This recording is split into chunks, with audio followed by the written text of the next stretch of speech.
All right, how's it going, everybody? Happy holidays. Evans from IMR, and we are back up here again with this incredible blue TLX Type S. I don't even know what the unique color is that they call it, but I think Acura nailed this color, and I think it's only available on the TLX Type S. But special surprise for you today. This customer has been working with us quite a bit, and they did our full package turbo back exhaust system. So they have the primary downpipe, they have the secondary downpipe, they're both catless, and then they also got the IMR full quad tip exhaust system, and it's got a really sweet and sexy tone. We'll let you hear that later. But they came back to us today because they had a bunch of other mods that they wanted us to install. So take a quick look at all of this. Awesome, awesome, awesome. We have a whole heap of mods we're going to be installing here on this sexy ride.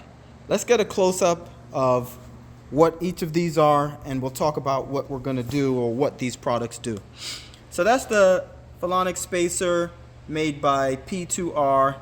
IMR actually makes some of these too, but for other platforms, we'll probably incorporate this and introduce this to the platform for the Type S.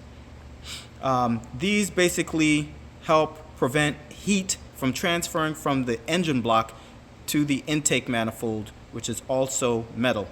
And here you have an intake manifold that's ported. It's the upper intake manifold, which takes the throttle body, and it looks like they took an OEM unit and boarded out a bit, ported it a bit, and we like this unit. It's lightweight, it's stronger than a lot of the plastic that comes on a lot of cars today, and the fact that it's ported will help the air flow in and out better, so good option there. Next we have the throttle body.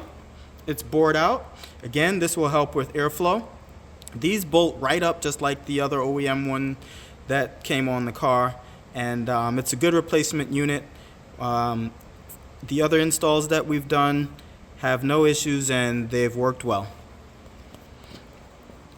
Then we have the intake filter and the accompanying coupler, which is intended to kind of help increase the flow and maybe smooth it out. PRL provides an intercooler, and this is supposed to support maybe 500 to 600 horsepower. I think it's a good upgrade. IMR also offers one, and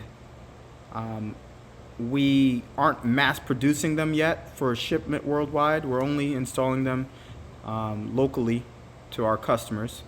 So this customer didn't know about us at the time, but they bought the PRL, and it's a nice unit. We like it. And then we have the various piping that the customer also picked up. Some of this looks to be a little redundant, but we'll sort it all out and install it, take pictures, and let you know how it goes. Oh, and just like that, the mods don't stop happening on this car. Last but not least, we have another mod here. He's getting lowering springs. These are made by Tyne, trusted and proven brand. We'll be installing these, and this should help the car sit a little more flush and make that stance a little sexier.